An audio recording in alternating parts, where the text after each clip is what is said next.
Good morning, it's Monday, November the 8th, and you're watching AGORACOM Small Cap News TV. I'm your host, Paul Kandakos. AGORACOM TV is a daily, fast-paced show, bringing you the best press releases along with the halts at the open so you can hopefully profit from them and potentially find your next great small cap investment. Thanks for joining us, folks. It's Monday morning, so hopefully you all had a tremendous weekend, but that means it's time to get down to business. I've got 5 press releases for you. 3 out of the Canadian side, 2 out of the U.S. side, and I've got 3 halts to report on in the second segment of our show. So without any further ado, let's get down to business so that you can get down to your business. Our lead story comes out of a company called Midway Gold. They trade on the TSX TSX Venture under the symbol MDW, and they also trade on the New York Stock Exchange amex under the symbol MDW. The company today is announcing higher grade golds are present in their last 3 core holes drilled for metallurgical testing at their 100% owned and controlled pan project, which is located in Nevada. We got the highlights, which include hole number 10-6C, which returned 46 meters of 1.4 grams per ton of gold. So respectable numbers there. Company's last at 61 cents, high of $1.04, low of 38 cents, market cap of approximately $55 million. Moving on to the next one, it's a junior gold producer, Claude Resources. They trade on the TSX under the symbol CRJ. Today they're announcing their third quarter financial operating results for the quarter ended September 30th, 2010. The company announced that they recorded net earnings of $4.3 million or 3 cents per share, and this compares to a net loss of $400,000 year over year for the same quarter. Company is last at $1.70. High of $1.72, so it looks like they're at their 52-week high. Low of 92 cents, market cap of $223 million. Next, we're moving on to a biotech company, Ceapro. They trade on the TSX Venture under the symbol CZO. The company is also announcing financials for the third quarter ended September 30th, 2010. They're announcing record quarterly results. They're announcing for both sales and net income. Q3 sales were approximately $1.7 million. That's up 35% year over year. Q3 income from operations. Now, this is the place I had a problem. You'd have to go back and take a look. They've got net income from operations as $360,000 compared to $131 million in 2009. It's got to be a typo.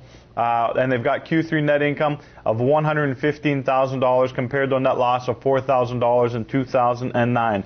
The numbers seem to be headed in the right direction, but you got to check out that one typo. A little bit about the company. They're a growth stage biotech company. Primary business activity relates to development and commercialization of active ingredients for personal care and cosmetic industries using proprietary technology and naturally renewable resources. They're last at 7 cents. High of 11.5, low of half a cent, and market cap of approximately $3.85 million. Moving over to the U.S. side, it's one of the Chinese small cap companies that we always talk about. This company is Shengda Tech. They trade on the NASDAQ under the symbol SDTH. They are a manufacturer of nanoprecipitated calcium carbonate in China. Today they're announcing their unaudited financial results for the 3 months ended September 30th, 2010. We've got net sales from continuing operations rose 36% year over year to $34 million. Gross margin was 41%, up from 40%. Earnings before interest, taxes, depreciation, amortization, or EBITDA, it's a non-GAAP measurement, was $13 million. Operating income was increased by 40% year over year to $11.5 million. And finally, net income from continuing operations for the third quarter was $7 million, and that's up 45% year over year. They're last at 632, high of 776. Low of 416, market cap of $342 million. And moving on to our final company, Zynex. They trade on the bulletin board under the symbol ZYXI. The company is a provider of pain management systems and electrotherapy products for medical patients with functional disability. They're announcing a record number of orders and billed patients in the 3 months ended September 30th, 2010. They've got record net revenues of $6.5 million for the quarter, which represents a 42% increase year over year. Net revenues of approximately $17 million increased 30% year over year. And their third quarter 2010 gross profit was $5.2 million, and that reflects a 79% gross profit margin. The company reported positive net income for the quarter ended September 30th of $368,000. And they've got a cash position of $593,000 as of September 30th, 2010. Last at 60 cents, high of $1.73, low of 30 cents, market cap of $18 million. Now, moving on to the halts, I've got three for you.